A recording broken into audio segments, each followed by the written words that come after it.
TSM, they answer right back on the map of Bind with a 13-6 win, and they push us to a map number 3 in this elimination match. Welcome back, everybody, to VALORANT Challengers North America. And Psycho, we thought maybe something was going to happen for SAD, maybe even a comeback in the second half of the map, but never mind, never mind.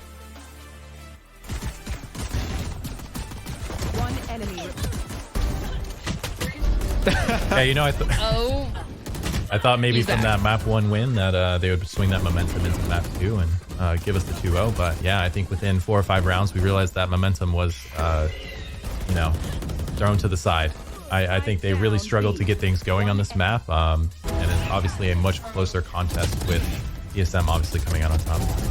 Yeah, and I'm actually loving the fact it feels like there's been a massive shift in the TSM environment as well. Like, they looked a lot more comfortable and a lot more confident on this map compared to their Haven counterpart. Like, you can just tell by a lot of their synergy plays. You can tell by the util combos, their spacing, their trades. Like, pretty much everything that TSM needed in this map was on point, which bodes well for their upcoming map. But we continue to see these high highs for TSM and the low lows as well coming through. And now we got to see the best of it, that 13-6 on Bind, where they looked dominant on the second half. There was 2 rounds back-to-back that SAD got away with, and that didn't really matter for TSM. They were still able to close it out pretty easily and looking very confident with this composition that remained the same. But the question remains of what are we going to see for TSM? What version of TSM are we going to expect, and can we expect on the map of Sunset Psycho? Because we've seen a little bit of both in just today. Yeah, we sure have. I mean, and even with this 13-6 win from TSM, there were still a few rounds there that looked really shaky for TSM, even rounds that they won, right? Where just situations that looked like should have went their way when they were just letting them slip away. A couple of sloppy rounds here and there, but overall a much stronger performance from TSM. And as long as they can maintain this form into map 3, we're going to have a really good sunset. Is this one of those where you guys and Roy now, you think it can be the momentum that you two were talking about for maybe that SAD from map number 1 to map number 2? Is that something that we can expect for this one? Because it was not clean, but it was still just the win that you're going to carry, or you want to carry for TSM, Roy. Yeah, I mean, I think so. I think they're going to carry some of this momentum. And in the pre-segment, we were talking about, Seven's performance and, how does TSM look when Seven is popping off? And you can just see it right here. Like, he had an impeccable game and it was a clean sweep, right? Like 13-6. This is the TSM that we could see. We just need them to kind of all have this sort of pop-off performance together instead of like alternating players. But I think a big question mark for me, guys, is the fact that, I mean, we have not seen TSM play this map in over 6 weeks. Last time was in June against Fluffy Aimers. And there's going to be a lot of question marks in terms of like, are they running the same composition? Have they swapped things? But on the other hand, SAD played this map about 3 days ago versus Oxygen. So, I mean, the composition in the strategy book, it's all on paper. It is easily identifiable and easily found. Yeah, lots of recent tape, so to speak, on SAD for TSM. But on the side of TSM, the 13-1 loss to Fluffy Aimers is surely concerning, and especially with it being so long ago, and they clearly haven't played the map since then. So is it something they've been actively practicing? Have they reworked their comp? We talked a little bit off camera about the Breach KO combination, how you're forgoing so much information gathering in order to play that comp. Obviously, you see teams like Oxygen playing it pretty well, but TSM clearly struggling to make that comp work. So I would expect at least some sort of switch up in the agent select here when we get to that. And although there's a couple options here for the initiators and how those initiators are going to look like, I wonder how much you're willing to put these players that, for TSM especially, they are pretty flexible, but that's more than anything players that have played the controller role, the sentinel role, the initiator. It's not a super familiar territory for a lot of them, so it's going to depend on maybe either playing the same with the KO that you guys were talking about. Maybe something that I was looking at is putting 7 on the Gecko that we used to see a lot more before compared to now. There's a couple options here, but there's definitely a change that we need to see today for TSM. I mean, that Fluffy Aimers match that you guys were talking about, Roy, that was a 13-1 for Fluffy Aimers. Yeah. TSM only got 1 run. I mean, it's just, you need to make some changes, and it's been 6 weeks. It's been more than enough time for the map of Sunset. Yeah, absolutely. I mean, I would not be surprised to even see them pulling out the Gecko on 7 just because of how good and comfortable he looks on that agent. And I think their double initiator just seems to work really, really well for the TSM roster. For some reason, I just think that, 7 being a prior duelist and now him being on the role that synergizes the most with a duelist, it kind of gives them that sort of micro synergy that they really need to sort of pop off. Yeah, you beat me to it, Roy. I mean, this is a former Jet One Trick that we're talking about, a straight up duelist, a fight taker, right? 100 Thieves had them as their sixth man at 16 years old because of his high mechanical skill ceiling, and that translated extremely well to an agent like Gecko and Initiator, where you can really not just set up your team, but set up yourself for success in fights. So I would love to see the comfort pick of getting 7 on the Gecko and just letting him rip it. And when it comes to this map of Sunset as well, and we look at the series overall, we remind everybody that this is elimination. So it depends on how they're going to be playing, how they're coming into this map. Are they able to reset for those who were losing, or are they able to come back strong like nothing happened and win those round after round? We've seen teams, Oxygen, one of the teams that I have in mind, that they carry on some momentum, but when they start to lose, they get shot down. I mean, we saw that yesterday. It's like we were watching it closely. We were on that M80 side and watching it just unfold to perfection for M80. But teams that really need to keep it together for elimination, and it's all going to depend on the agents and the comfort that they have. So that's why these agent selections, this time that they had to practice, is so important, Psycho. And it can depend on which one is going to stay alive. Is it going to be a TSM or is it going to be SAD? Yeah, you know, and I think that I think my initial pick is still going to stand here. You know, TSM, I think they shook my confidence a little bit in the SAD victory, but you know, depending on how the picks go here, if TSM are able to pull out a comp and a game plan that's going to overcome SAD, I'd love to see it. But I think right now SAD are going to take it home. Let's jump into the agent select. Let's find out if there's going to be anything new. The KO is going to remain the same. Is it going to be different? Let's check it out, Roy. And there it is. Okay, I love that. So yeah, they actually pulled out the Neon as well. Not only did they swap to the double Initiators with Gecko Breach, but they actually pulled out the Neon, which is a pretty interesting change of pace for them. I actually love that. Sim is actually a really good Neon as well. And I think, guys, I have to be honest, I think my master script is still in effect here. We're going to see a very wild third map, and we're going to be on the edge of our seats all the way through here. Yeah, I mean, is it too late to change my prediction? I mean, I love this comp. Sim is so good on the movement duelist. Getting 7 on the Gecko, just like we were talking about, is just really comfortable for him, and going to allow TSM to really activate the best of his abilities. So, you know, you touched on it, Roy, about needing everybody to really step up and you know, have a good game. And I think this composition allows everybody to be in a really good comfort zone, and it's a composition that comes with a game plan that I think SAD Esports will have have a hard time rather dealing with. For sure. I mean, this is what they've been playing for the last 6 months, pretty much 7 months, and this is the do or die for these teams. This is the final straw. This is where they have to put all of it into it, and whoever loses this match is going home, and whoever wins has a chance to go on to Ascension. It's all on the line. It's all on the line. TSM and SAD on this last map. We see the comp changes. Sim is going to be on the Neon, running it down in 7 with the comfort that we saw from the last map, trying to keep it going. Is TSM going to take the winner? Is going to be SAD the one who get away with it on this elimination match? Let's find out with Wyatt and Shaq. Yeah, it should be a good one here, friends. I'm excited to see TSM switch things up to something we haven't seen before. Definitely kind of feels a little bit more similar to kind of things we had on Bind. Throw in something that maybe your opponent doesn't expect because, like the desk had mentioned, they haven't played this map in almost a month. So should be a fresh look for TSM where they've been able to do a little bit maybe of research background to see what exactly SAD prefer to do on this map.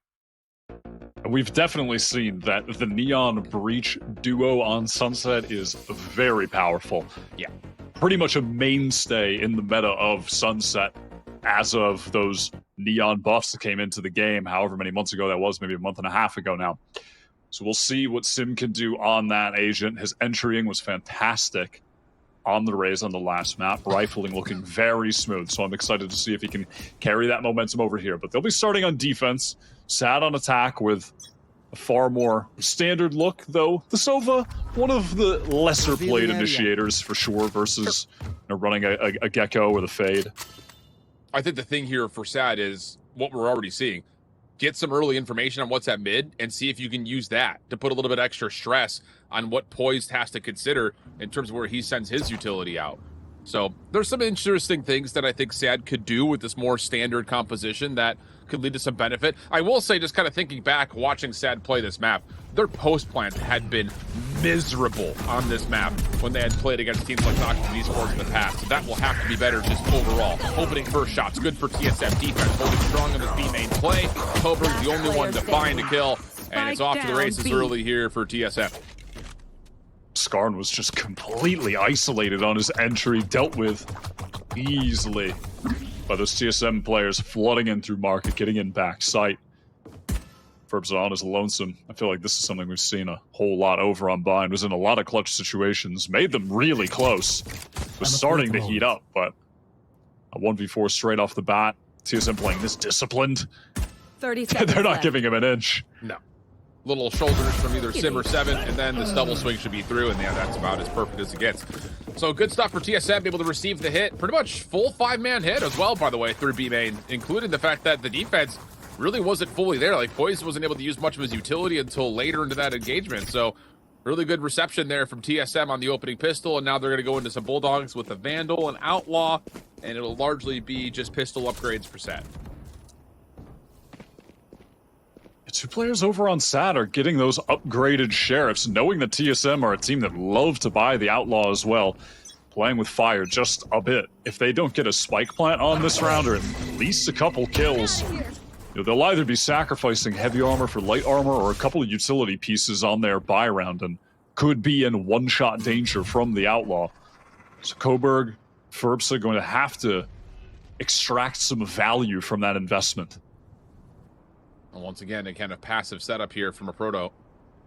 Just using the spy cam to check over the top of this dark cover. He will not see the cross of not just one, but two players here from SAD Esports. This could catch some of this defense a little bit by surprise. Dip also stays safe from the angle. Come on, a couple of straight shots just to see if he can connect on anything. And ooh, Dip actually will connect. Pushes him off. That's enough for a plant to come through and a kill on the exits. This is working out pretty nicely overall for SAD. A little bit of deep scaling with a double hit, but Guamon, head on a swivel through mid at market. We'll take down a couple, and now the rest of TSM are here. Crucial kill from him. Things were getting sloppy at Proto, just trying to fight back sight before other players are really there in the action. Goes down. This is still doable. For SAD, though, it's going to be tough. GMD hitting shots like that. One enemy remaining. Burn, that puts Poise into a tricky spot. And, well, the problem is it doesn't stop Guamon from defusing. No, it does not. This is a really good setup, but the spike was held the entire time, so the defuse will come through, and we'll get to our full purchase here in round 3. That was a lot of damage done, though, for SAD. Those Sheriffs ended up paying off. TSM can't even buy into this. They just have to save for the next now. All of a sudden, they're the ones ecoed.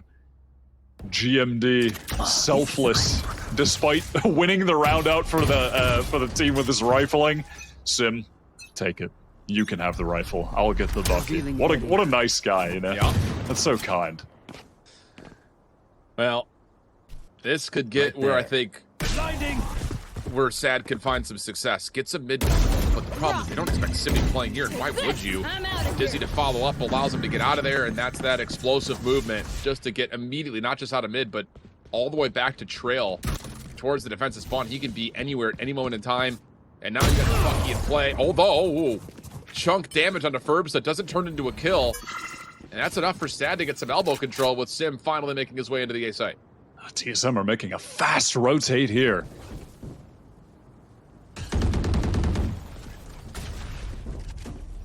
Poise on the corner. See if we can find, maybe miss the window. Flashes out, Dark is able to push off towards it. Easy kills coming through for SAD. And now it's just down to, will they commit to this? They're going to have a retreat through market as Skarn has already cleared things out, and yep, they're going to get this thing planted back over at B. SAD do a good job exploiting TSM's over-rotate there, taking a bit of a gamble with their bad buy, trying to stack the proper site. 30 seconds left.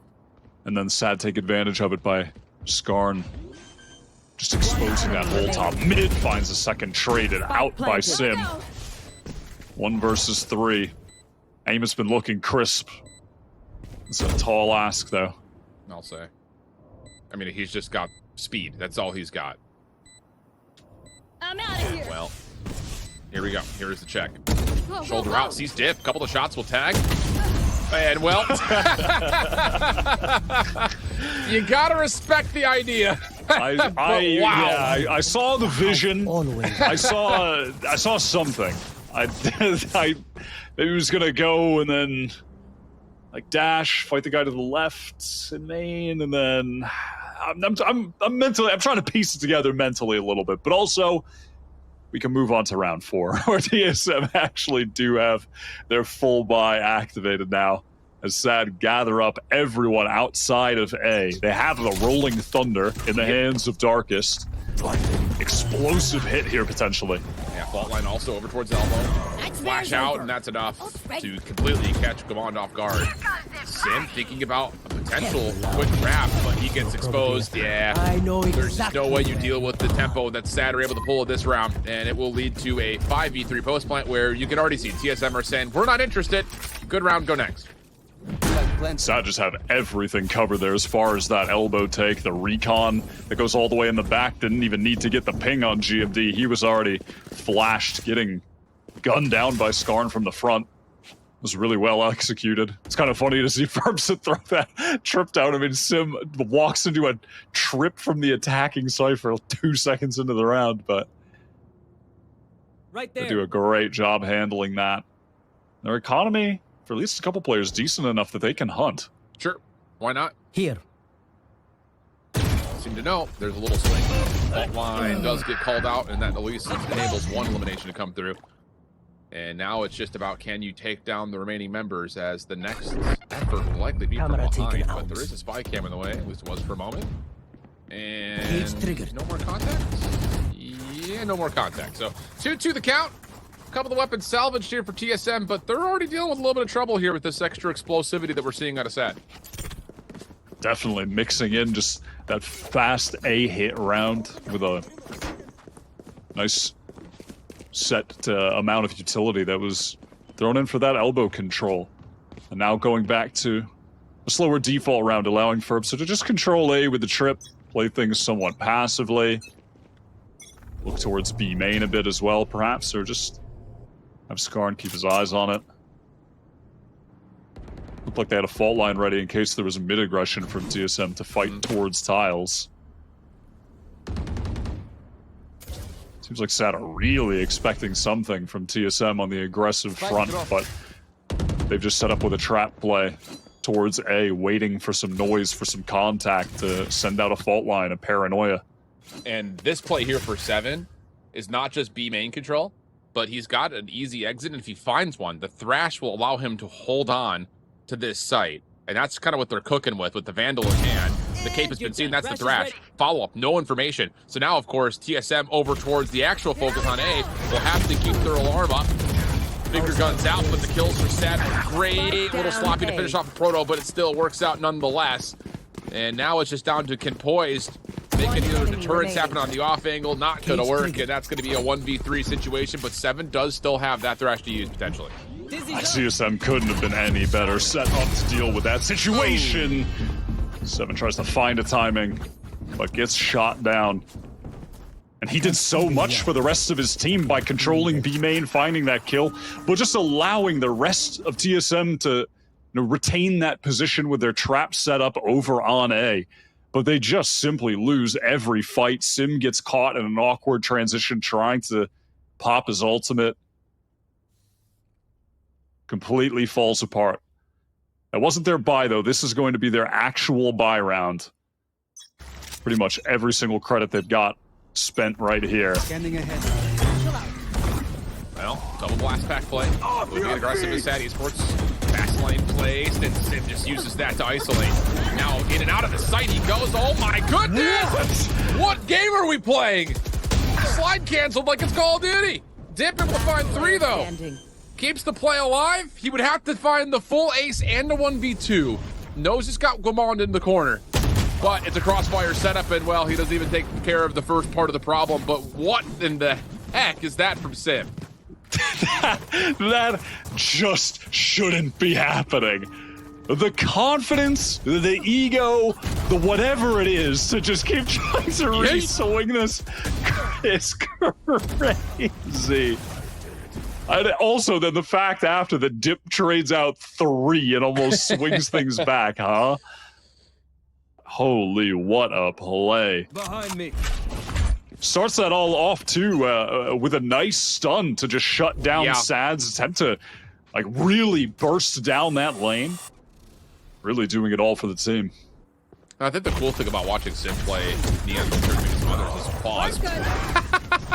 is he's so good at using his own utility to enable himself. It's almost like Reyna-esque in the terms of, like, again, uses the fault line, slides in through it, isolates the 1v1, relay bolt, isolates 2. Like, it's just so good at self-controlling. And after a first blood comes onto Covert, now you're forcing a play through mid, which does take care of 7. That's a pretty key agent off the table here for Sad to work this 4v4 with. They have their breach with the spike taking point right now. I mean, Sad are just straight contacting through the map, finding tools and winning them. That's 3 in a row. Sim had that lovely early play, the aggression towards Styles to find the advantage, and it crumbles just as fast as he found it. There. Well, plant is in, and TSM can't do anything with it. So, oof. I mean, it legitimately looked like the timing was going to be there off of the initial contact coming through, but I love just the fact that Sad are not backing down because Sim is playing aggressive right now. Like, they're saying, all right, fine. We still know we've got numbers. We still know we can execute perfectly. That was one of those situations of, like, through mid, like, they had to. There was no re-wrapping back. You have to try to force something. Yeah, they hard read that Sim, a proto, had just fully fallen off, given up all that space after finding the kill, went back towards B. More than aware. Trying to hunt down these last 2 players as well. Cage triggered. They don't want to go too crazy for it, though. Sad's economy isn't the best either, so you can see Skarn wanted to get that, and Dip not keen on trying to trade that kill out. Will just bring the rifle into the next. Would have been risky to overcommit.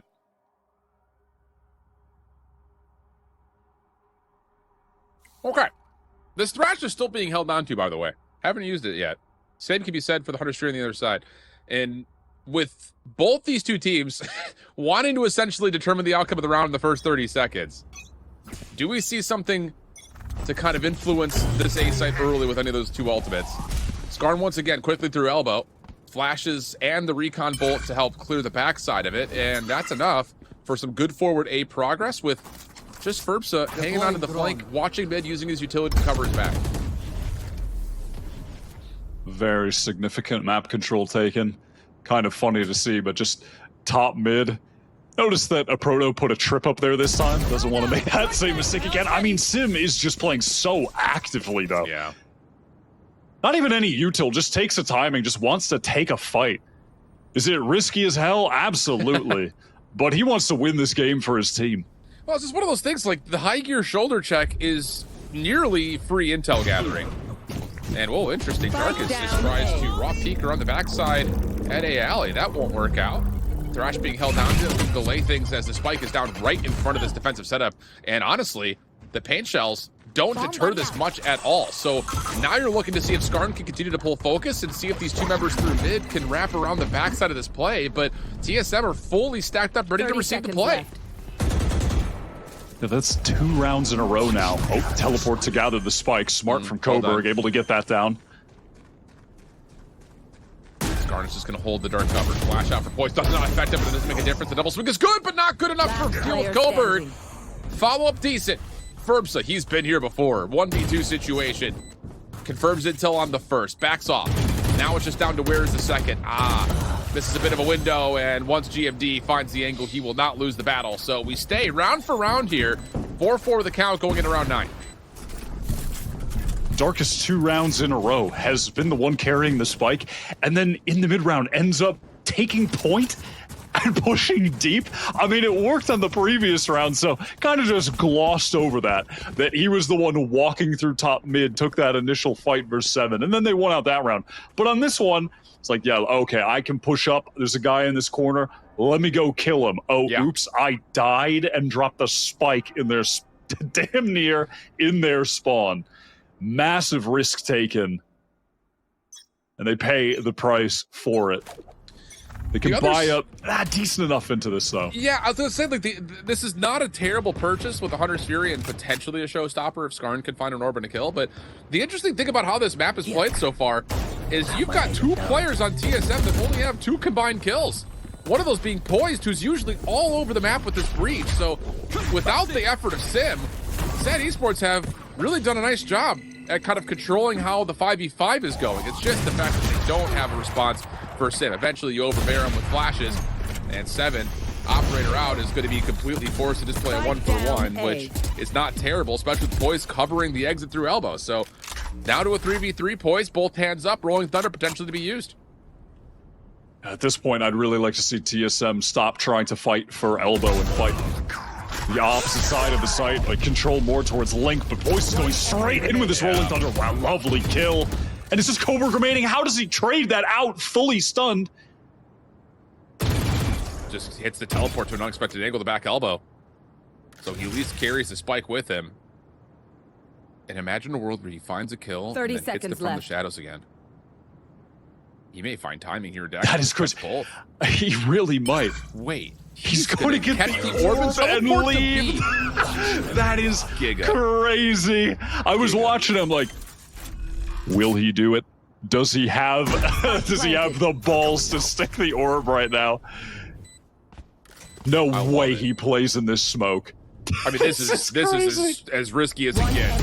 Oh, he sees one through the outside. Now it's just down to who hits the flashes first. God. Oh, the muzzle flashes were essentially giving us a blindfolded 1v1. And somehow Guamon is just able to find the connection, but wow. I've never seen a clutch situation like that. What a silly series of events. That almost turned into a sick clutch. I mean, great effort from Coburg, who's looking individually very nice on this map. Some of the shots he's been hitting have been super clean. This is a wild play. It is a wild play. I mean, the fact that he gets an elbow out of a proto first. Holy. But 5-4, we've got finger guns for Sim. Just looking to get aggressive. Fault line, 3-label thrown. Sim not able to catch onto Coburg, but a Mosh kill comes out onto Dip of all things. So, What? we go 1-for-1, and TSM will actually win the middle of the map with it. Was he in his drone or something? What happened? Yeah, I'm not sure. Did he get moshed and aftershocked? Hopefully we can see that on the replay. Because Poise doesn't have his aftershock, so like maybe there's like a mosh aftershock and he was in his drone or something. Regardless, that has to be stun locked. But Sad want to move towards this B site. They're going to have to contend with the Proto setup. This movement though isn't great. The Dizzy is really well timed. Plus the reveal in the last shot from a Proto connects. Showstopper grazes right across the vision of 7. But he still holds the front side of the site. Flash, Shaq7 trying to peek with it, but the timing is off, and that's enough for SAD Esports to collect 2 and put this into a numbers advantage 3v2 situation. And they seem to know that a Proto is in market, but do they know that GMT is as close as he is? Doesn't make a difference. It's a speed timing that Ferbza gets on the wider angle away from GMD, and now it's just down to a Proto. Might be able to timing Skarn. No, not going to happen. Skarn will just stay focused on the opposite side of the map and the camera with eyes on the spike. Should make this easy for Sad to clean up, and it does. All right, 5-5 now, keeping things very even. Yeah, this has been a battle. And again, I mean, you're just not getting the same kind of value out of Poise and a Proto that you're used to seeing. And maybe some of that is the fact that, let's be honest, like, Poise is just throwing out utility for Sim to find first contacts. But is there a need to change up the play style a little bit and maybe try to figure out where Sad's coming first and then try to play a little bit more bursty on the retakes? Could be an option here, because it's not often that you see one Neon carrying the weight of an entire map of Sunset. So it feels like the identity is a little bit in a weird spot as far as what their composition's trying to take care of. I think especially with a Proto kind of being left on an island and not being able to hold it as much as we're used to seeing. Yeah, I agree. And a lot of those retake situations, it seems like some players have ideas of trying to hard anchor, like 7, and dug his heels into that site, got into that forward smoke that's kind of on the default plant position.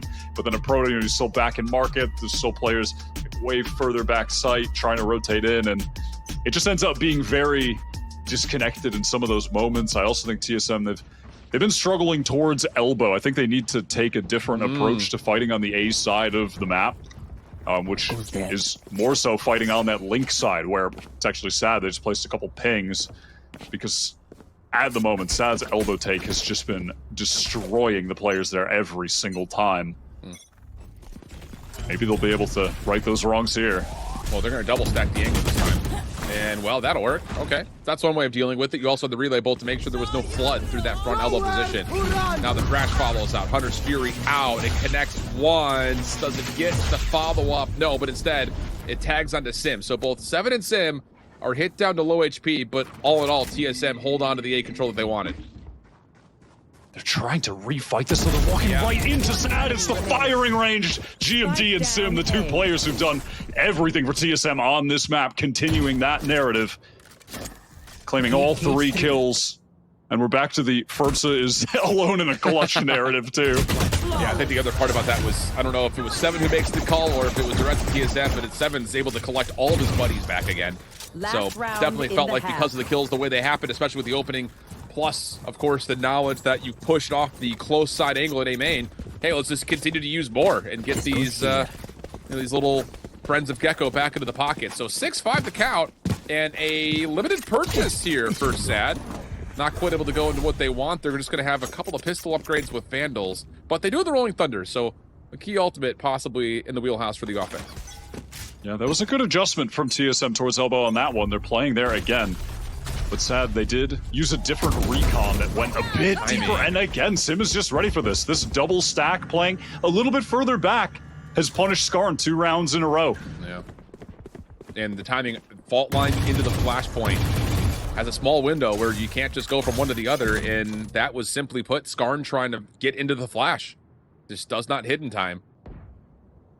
So now the problem becomes a little bit more difficult to manage. I mean, you're going to go to a spy camp setup here with the potential of Poise to still use his fault line. He's got both flashes and the aftershock to delay the plant. I mean, this is setting up perfectly for TSM's defense around 12. And you have GMD switching up the position up top in market. Might be able to catch one over the smoke, and there's that fault line you mentioned.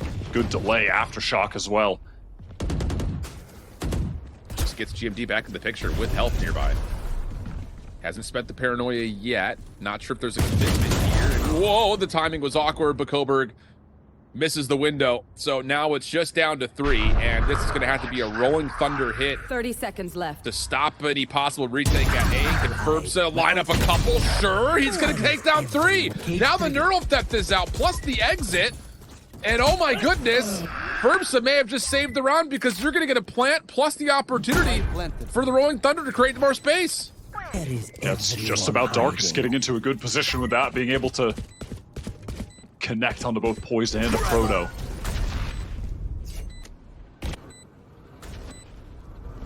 He's got the ability to use the aftershock to delay the defuse for a little while as well. I mean, there's tools here. So Darkus tucks himself behind a corner at elbow. There's the Rolling Thunder. Proto gets swooped. Dip. Whoa. I was about to say, he's got an angle at this, but does not expect Poise to be as close as he was. So now it's just down to Darkus. Catches the first for free. The shot's not clean onto the second. A Proto gets it to halfway. Takes the angle away. Aftershock creates some time. A Proto steps on. He's trying to hold it, but Darkus saves the round for the 1v2 Zippo clutch at a 6-6 half. That was not smooth. It did not go according to the plan, but Darkus is still able to clutch it out. Keep things dead even heading into this second half. The decider map, both these teams have their ascension hopes on the line right now. Ferbsa comes up so massive in that mid-round, that lurk, those fights in spawn. Huge credit to him topping the boards right now for Sad, their top fragger at 13-8. The new addition to the roster came in halfway through this year when they were having the lowest low that they had had all year, and they've really bounced back since then.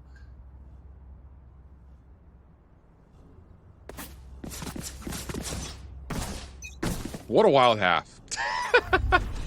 For all the craziest of reasons. So now we swap sides up. I think the thing to watch out here, if you're on TSM, is how aggressive does Sad want to get with fault line paranoia blast pack trap plays on the defensive side. That's something to consider, especially later on. The other part about this is Ferbsa is playing way away from his setup here. So he's looking to operate the cam through mid. He does maybe get a look at a Proto with that for a moment. It seems to be that way. Dip was looking for maybe some contact, but doesn't find it, and that's now TSM in a 5v4 post plant. They should be able to win this out from here, just playing back in main. You know, they've got a few ghosts. Sim is really on a solo mission. It looks like Seven wants to help him. Push up into sight. Sim gets the first. Lovely shot with the ghost. The dash as well. Claims the second onto Ferbza. Well, Skarn, do what you can. And the answer, well, will be not much. That's just clean stuff from TSM opening. But I still think that regardless of how this pistol goes and how this follow-up goes, once Sad gets that full purchase, you know, kind of thinking back to how they played against Oxygen, and even before that, I'm remembering that game versus Core, like way back in the middle of the stage, they looked to play a lot of trap plays on defense. So how does TSM receive that, especially considering that they're going to want to play with a little bit of opening pace as well, with Seven and Sim in combination with one another? So some interesting questions to consider. Definitely trying to bait out that utility, which the Neon can do pretty effectively.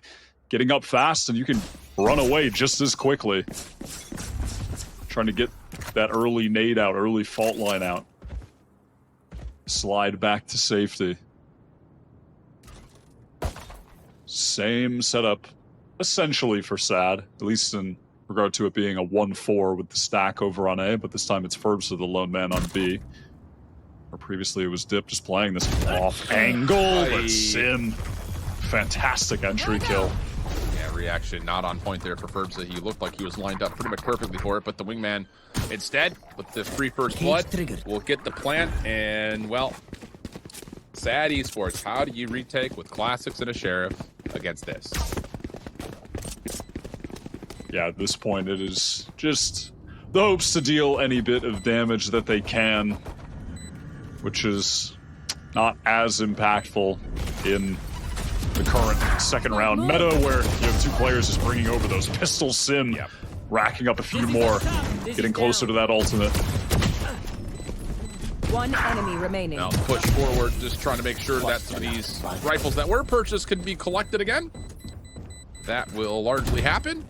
And, whoop, maybe not fully. Lost track of the last Vandal. That's all right, though. 8-6 the count. Full purchase coming in. And, ooh, Sad Esports are going to pull an early operator here for Skarn. Maybe not. Just kidding. I got you baited.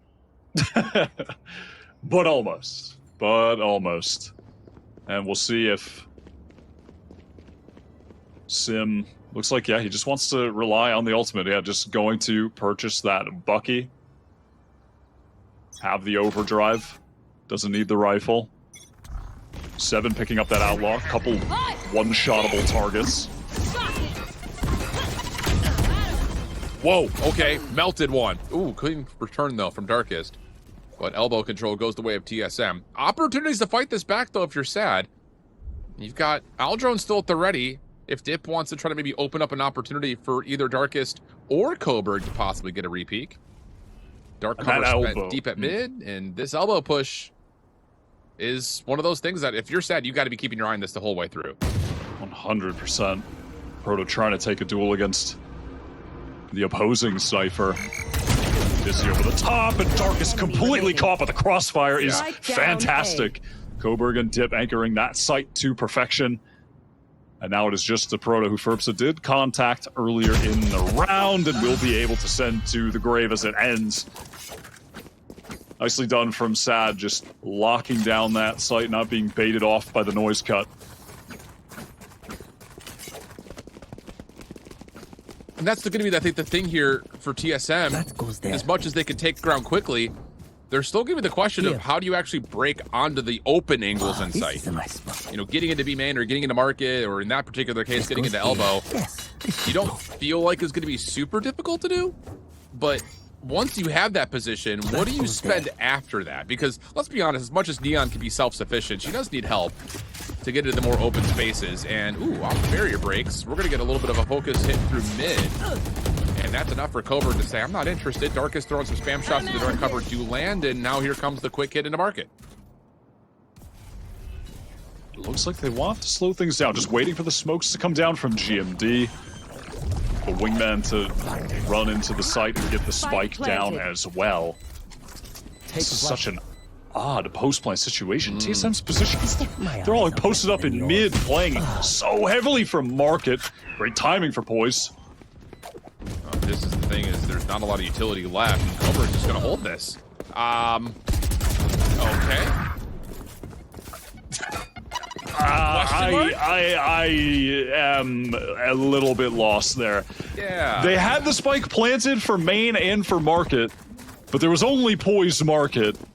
They stack up everyone market and mid to fight from there, but they had 2 players in mid. I mean, that just completely went awry. I'm not going to spend too much more brain power trying to think about what they were trying to do there, but it was just fight the spike from market. But yeah, bizarre situation. SAD are able to get that round though off an odd mishap from TSM. Yeah, I don't really understand what that was supposed to be an idea. Why is that? Well, alt line you can see is at least considered on this cross. Orb will be heard after shock. Uh-oh, have to call something out, and surely there's no way. Yeah, that Ferbsa gets through this. Oh, whoa, help is on the way. And that was immaculately played. Ferbsa still drops, but it gives Dip a chance to still fight this back. Coburg as well, but TSM eventually get into the key positions they need to at least allow a potential plant to come out after shock. Just a little bit off to the left. Doesn't connect, so now it's down to the showstopper. Quickly hit. GMD steps into it, trying to catch it off guard. Not going to work out. Down to the 1v1. Poised. Scarred. Advantage to Scarred as he finds the timing on the cross angle through the backside at pillar. Enough to get this to a 9-8 count for SAD.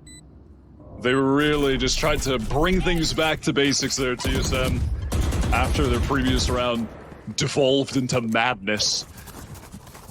But SAD do a fantastic job scaling back into the site together on that retake. Perfect little window of timing for Skarn to catch to find the last kill. And now heading into this round, there is a ton on the line. A lot of players very low on money. Ultimates in play as well. Poise nearing his Rolling Thunder, which Darkus already has. Dip nearing that Hunter's Fury. So a lot of significant pieces for both teams to play with at this point as we get very late into the game here. SAD on a 3-round winning streak. And a lot of tools here for SAD as well. If they want to try to play a little bit safer and play retake, they absolutely can. Rolling Thunder in particular is what I'm keeping my eye on. Ooh, Proto. I don't know if he realizes how close this lineup is. Sim trying to come back in, but ooh, a little bit of danger here. Relay bolt out. Sim still forcing the issue. And he's going to get himself tucked into a corner at mid. If SAD decide to try to retake this spot, they may not expect this, but the focus for the meantime does go back over towards B, and Wingman will get a plant off. 7 with a great first kill. Sim might catch Skarn top mid, but actually gets caught himself. Chaos on the flanks of the map. The extremities of Proto trying to make something happen in market, but Ferbsa wins the duel as well. Yeah, this feels like a little bit of this over-eagerness from TSM. You would have thought that as soon as the retake hit comes through, Sim was going to be good for at least one just playing in that position. But now instead, you have to hold this from the front? No way. Poise gets a lineup. GMD from the other side takes care of another. So now it's just down the dip. Time becoming an issue for the 1v2. Goes quickly, finds the first. Now it's just down to does he get the snap up in time to find the second? Oh, he had a shot at it, but the aim was just a little too low. GMD saves the round, and we stay tied. 11 HP on Kimon. That was so close. Good effort from Dip. But the man who's really been the foundation of this TSM team all year long, keeping them in it with the steady hands swing at the end. They're really just trying to keep things simple at this point. And SAD, they're going to take the timeout as we head into what might be the most important round of the late game. Oof. Yeah, timeout's fine. Wow, this has been an absolute slobber knocker between these two. And for all of the weirdest reasons, like, not trying to sit here and over embellish it, but I think legitimately look at this, and there's been a lot of mistakes being made. But the thing about it is, you have to be somewhat impressed with the punishment of the mistakes that's come from the other side. And that's been, I think, the more maybe impressive side about what's happened so far on this map. But 21-10 for GMD. That with the 19-15 for Sim. I mean, SAD is getting immensely outslayed, but it hasn't made much of a difference. No, it really hasn't. I mean, I'm even kind of thinking about it like, okay, perhaps is maybe the pressure of the situation mounting for these guys at all? I mean, maybe for SAD, because they are all players that have never been an a tournament like this at a stage like this with so much on the line. But the TSM guys are very experienced, and nerves should not be a factor for them really at all. Sure. Because this game really has devolved in a lot of these rounds to becoming incredibly sloppy. Coburg gets caught early. An attempted aggression from Sad as they're on the Sheriff buy. Yeah, this is just an attempt at team-focused fire through mid with the Sheriffs. They're getting some angles. I mean, these are not easy fights. Definitely feels a little bit more 50-50 when you play at this range. Keep an eye on Agent Skarn at mid-map. Sim has seen it, though, and that will be enough likely for TSM to cruise control their way through the round. Just down to Ferbsa yet again. I mean, this really has been and is a battle of a lot of the old guard from the NA scene that have been competing in challengers and on high-level teams, signed orgs for a super long time. Every single TSM member. And on the opposing side, SAD are really the unknowns that have come into this season, have had some solid upset wins. This might be the end of the road for them. We'll have to see. They took the timeout for this coming round here. Yep. This is the one with all of the ultimates. This is the one with the money on the line for them. Rolling Thunder, Hunter's Fury as well. This could be it. This could be the round that decides the game right here. This is going to be wild. And I think, again, what does SAD want to do here? Do they want to wait for the Thrash to come out first before you use things like your Hunter's Fury and the Rolling Thunder, or do you want to try to get aggressive? Doesn't look like there's going to be much aggression here off the opening break-off. But if they get a read... Ooh. That defensive recon dart got to where it was meant to go. And all of a sudden, the defense over A is in trouble, but Skarn, once again, just catches Sin before the Flash can get there to assist him. So he just beats his own timing. And that's the mistake now. Being punished. Almost makes one in return, though. Boombot, paint shells, just to hopefully hold on to some ground while the rest of the defense starts to move. Rolling Thunder are going to be spent just to recreate the space. What? Unfortunately takes care of his teammate, but also finds GMD. So numbers advantage still rests with SAD. Enemy tag. All good. He found one. If he didn't get one, though, oh no. that would have been a goddamn disaster. I mean, with everything on the line, we are in the silly zone. Reminder that one of the teams, whoever loses this, going home. Their chances of making Ascension, done. Out of the lower bracket. Things are slowing down for TSM. Poised trying to exploit this hole in mid and does. Great shot onto Ferbsa. Just also going to be expected and poised. Turns it into a double. No, wait, Dip solo chows this? What are we doing? Hello? This game There's has no way we're solo challenging mid like that. devolved into chaos. Absolute chaos. Skarn starts things off nicely as well, shutting down Sim. I mean, they're trading into the man advantage. Oh, but things just get picked apart. It's all happening one by one. Like, there was a chance for Dip to come over to actually swing to help Darkus when Darkus was about to face them, but doesn't react in time, then swings too late. It's just really crumbling at the final hour for these guys. They've had a really nice showing. Their Haven was phenomenal. Yep. They've kept it so close until this point. Man, but you cannot have a blackout, tweak out moment like that. We've seen that a couple of different times. And to be fair, the round started with that a little bit. Sim just not in his own timing. With the flash that was meant to help him take care of Elbow. Looked like SAD was going to be in cruise control for the round. You stop the hit towards A. You even push him off with the Rolling Thunder. Looked like everything was going well. And then all of a sudden, we're solo challenging when there are 3 players nearby over towards mid. Oh, it's painful. And now you have to worry about what's the eco going to look like. Yeah, we got Bulldogs and a Guardian with light armors. This is the game right here. You lose this one out, you're on nothing if you're SAD Esports. This round is the game.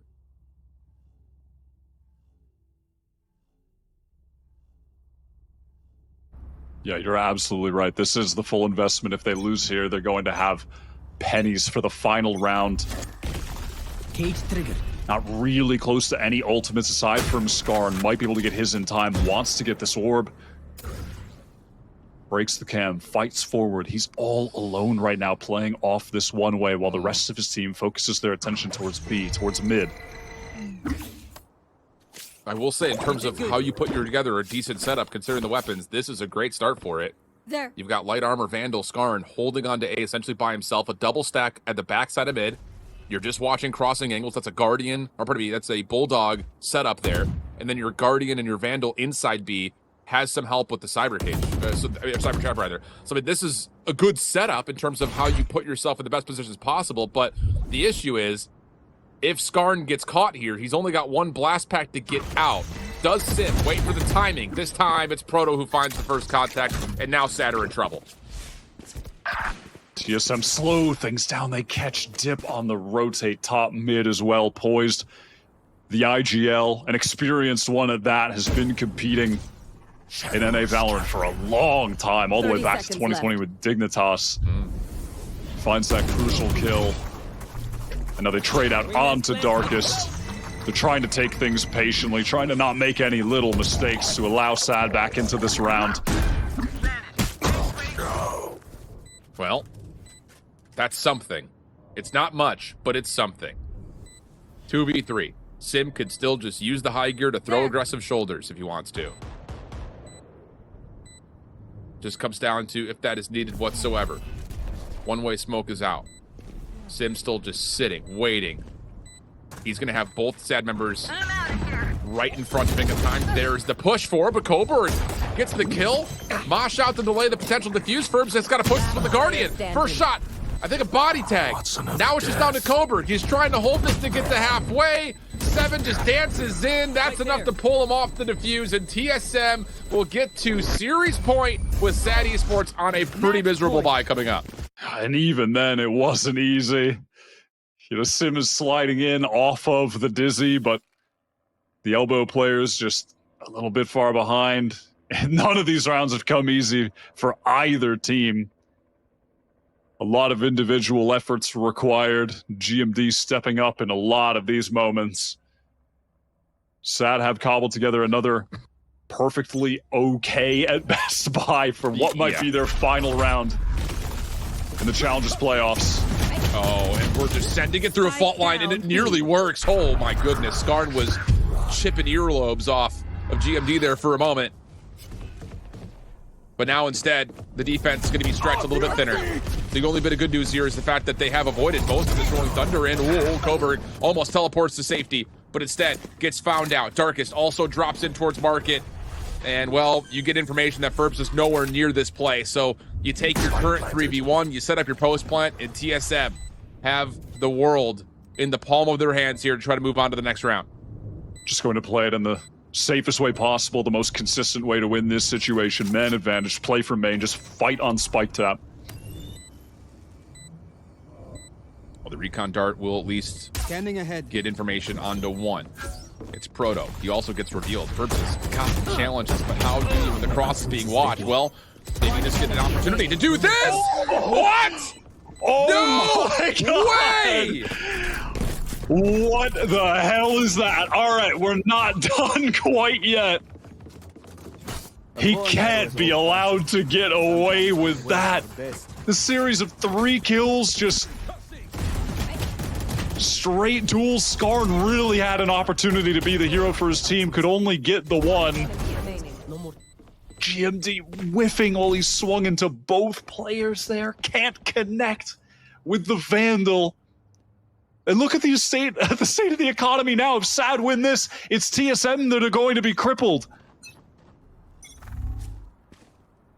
Mind blown. Deep defensive smoke. Sad is going to not just get B main control, they're going to step a little further up into it. So again, they're stacking the box correctly, but Darkest tried to peek through his own flash, gets punished.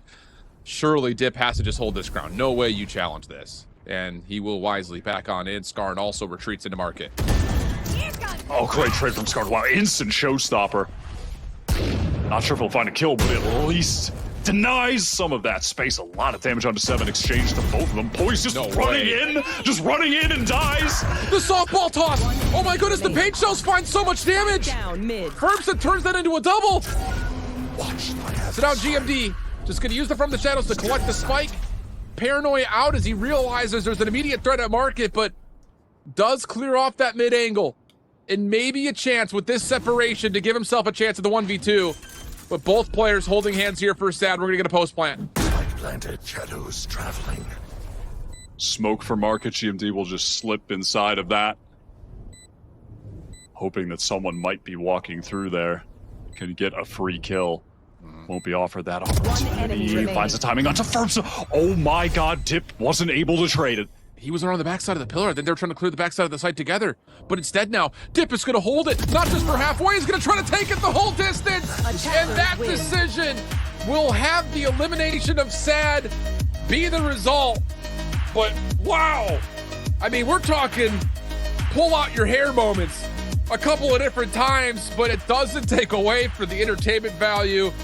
Dicey moments here and there, but TSM survive, and I use that word selectively, into lower round 2. Yeah, that was the definition of muddy men Valorant. Just 10 muddy men throwing mud at each other on Sunset. That was goddamn chaos shift. But at the end of the day, TSM able to just barely scrape by in a really hard fought match that, yeah, man, got chaotic towards the end, but really some of those individual performances from experienced guys like GMD, who's really the foundation of this team. Oh yeah. Pulling them over the finish line, kicking and screaming at times during that game. Wow. I mean, we've said enough words. I think that's what we get down to. That will complete at least the live broadcast portion of this. We have to head to the desk, though, to see if they have been able to figure out what in the heck we just watched outside of the easy call, which is TSM Advanced. Desk, back to you guys. What a way to end it. We have to say for that 1v2 GMD inside of the smokes, it isolates the duels, wins the round, and closes it out for TSM. We were on the desk, we were wondering in the green room, is this going to go to overtime? I mean, it was very close from happening, but no, it's TSM who get the win here, Roy, but it was so close. Yeah, I mean, these rounds were actually so wild. Like, you can just tell the nerves were sort of starting to kick in. Like, we've had so many just wild moments between these two teams, but at the end of the day, TSM did come out on top, and there was a lot of moments where individuals stepped up. They really wanted to win. You could tell they did, but there was just so many breakdowns. Yeah, I mean, just as scrappy is how I would describe this. Just so many rounds that are just back and forth, absolutely madness. The entire cast, as Wyatt and Shift pointed out. I mean, just it seemed like it could go either way at any given moment. I mean, it looked like TSM had it in the bag, and then all of a sudden, the crazy clutch out from Sad, and then it looks like Sad's going to come back and bring it to overtime, and then crazy clutch from GMD in the 1v2 there at the last round to really close us out. So, I think Sad, they had the tools to get the job done, but the experience and composure of TSM and all these players who've been around for so long really shine through here. Yeah, the wild thing too is that it felt like Sad was in the complete driver's seat in that second half. Like, yeah, they did lose both pistols, but as soon as they recovered from the eco, they were immediately chaining so many rounds together, and it was the round 18 2v4 that they lost that TSM was able to close out. That round was the turning point. That's what made Sad lose their momentum. It forced them on the eco round, and then from there it was basically just madness. Yeah, definitely a mental boom from Sad there. I mean, losing such a winnable round shakes you up, right? And if you don't have that experience and composure, and the reps trying to shake that off, that can boom you for a bit. Oh my gosh, look at this round. Oh my god, it man. forced them on the eco don. It was so wild. What a ridiculous round. Yeah, I mean, really well done from Sad. I mean, they took a shot at it, but it really felt like this was TSM's map to lose. And there were definitely some moments where it looked like they were trying to lose it, but in the end, the experience came through and they pulled it out. In the last round especially, if not, the game would still probably be going into that overtime, seeing who was going to close it out. Unfortunately for this match, so this ends the year of challengers for Sad, who have had some great moments, some great upsets throughout, but in the lower bracket run, only one can make it through, and that today is TSM. They had some great moments. You guys were saying, yeah, it's not clean, it's just the way that TSM have been winning these matches, but hopefully that gives them more momentum for what is going to be that lower bracket. We have some serious highlights though, but don't go anywhere. When we come back, we have an interview with one of the players.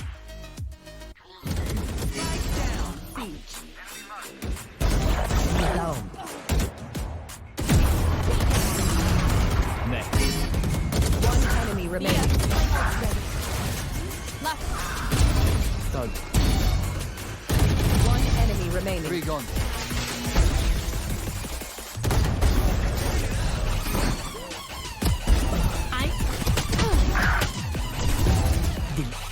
One enemy remaining. One enemy remaining. One enemy remaining.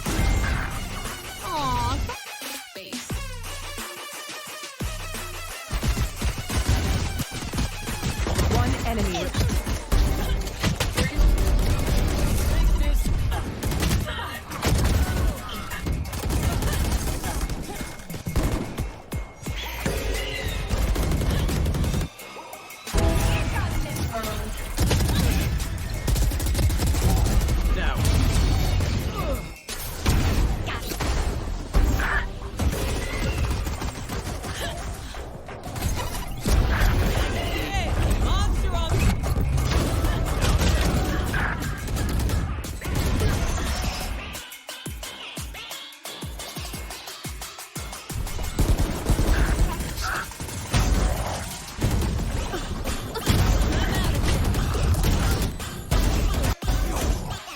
One enemy.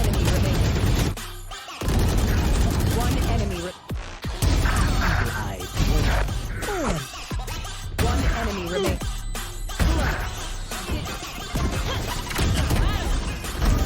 One enemy remaining. One enemy. 2 seconds left. One enemy remaining.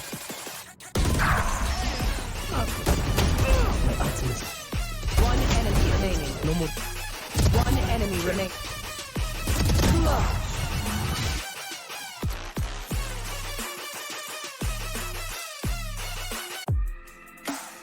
TSM, they get the win here. Now we get the chance to talk to Seven after the win to see if they can go into this lower bracket run. Seven, first of all, congratulations on this win. It was a close series between you and Sad, but you are the one who moves forward. The first question that I have for you here is I want to know the reasoning and the ideas behind changing this composition that we got the chance to see on Sunset, where, I mean, you've always been amazing on the Gecko. You got to play the Gecko on that map, and also Sim was on the Neon.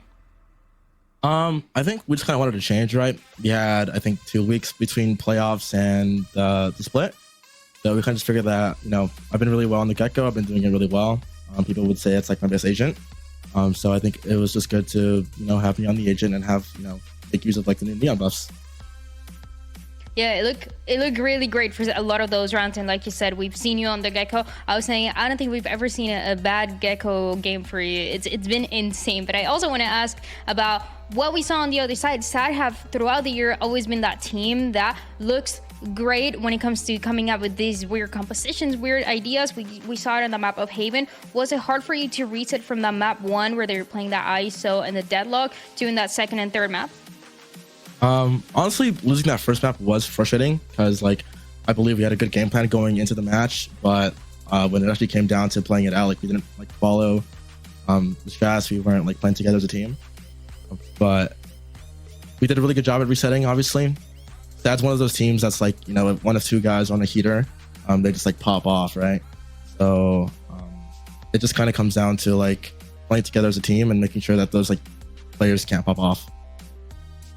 And what is the pressure like when you're going into this lower bracket? You want to have that lower bracket run be complete so you can make it all the way to Ascension. What is the pressure like when you're going into these matches? And what are the expectations for the team? Are you taking it 1 match at a time, 1 run at a time? Or is it just, yeah, we're confident we can make it all the way? I mean, a little bit of both, right? Like, you have to have confidence in yourself that you can make it all the way. But at the same time, you have to take it like round by round, match by match, team by team. You know, it's obviously a long journey going from like losing the first playoffs match and then going to do all the lowers. But we kind of have to do it, right? There's no other choice. For me, at least, there's no pressure. Well, there's pressure, but I show up, I play, I give it my best, and like, that's the most that I can do. And I just keep doing that every day. Yeah, as long as you guys keep doing all the right things, it seems like you could be in the right path to make it to the finals, to Ascension, and further. So my last question for you is that next match to continue this lower bracket run is going to be against Blinn. Last time you played them was back in May in the first week of the second split. So things have changed a little bit for the 2 teams. How are you feeling about facing them next? It's gonna be a very interesting match because I feel like both teams know how we play like very well. Like we know how Blinn plays very well, and I'm sure Blinn knows how we play very well. So it's probably gonna take a lot of like adjusting stuff, you know, making kind of unorthodox plays that you wouldn't usually see from us. Also, just adapting to how they play, you know, casual stuff. Yeah, we're going to see how that match is going to play out. Once again, Seven, congratulations on this win for you and the team. This is everything that we have for the post-match interview. And now I get to bring back my analyst to close out the day and talk about those matches that are going to happen tomorrow. Because, yeah, teams are already... Today was the first day of elimination, but that's not going to stop anytime soon, Roy. Yeah, I'm actually really excited for tomorrow's matches, to be honest. I think...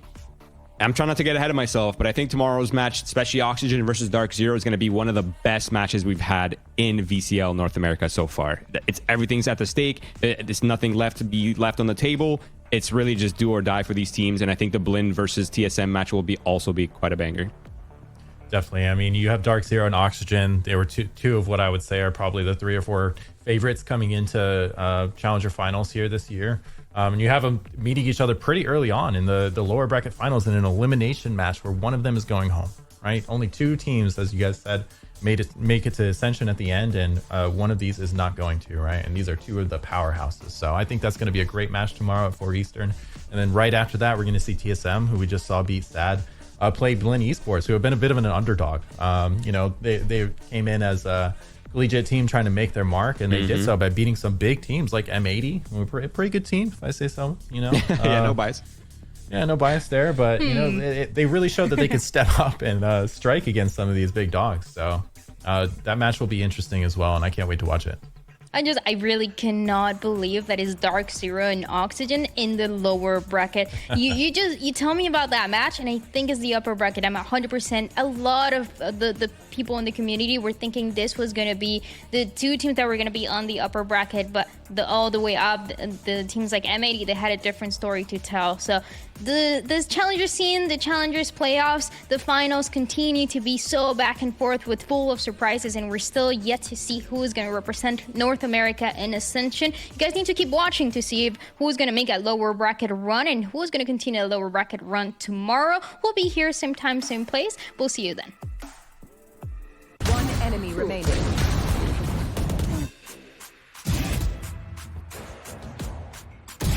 Nailed them. Player standing. One enemy.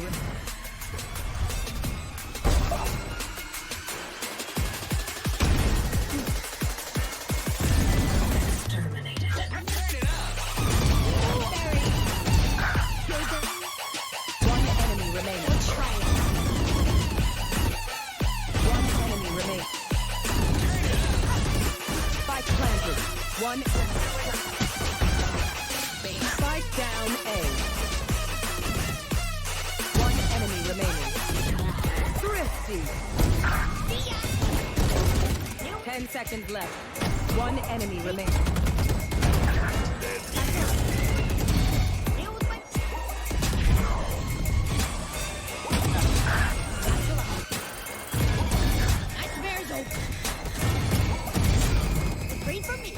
One enemy remaining. Flawless.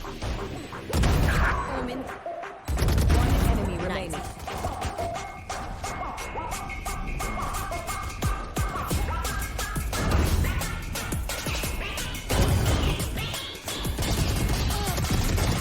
Right, Sarah.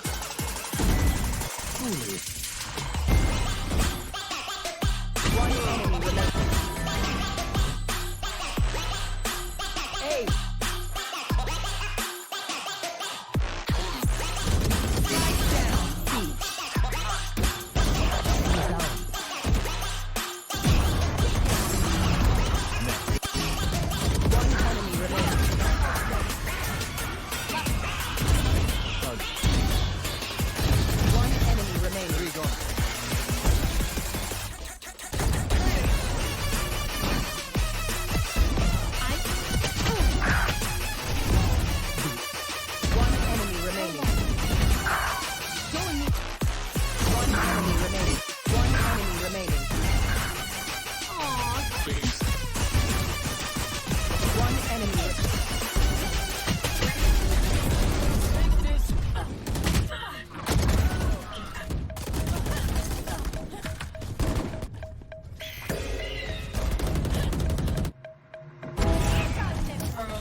left.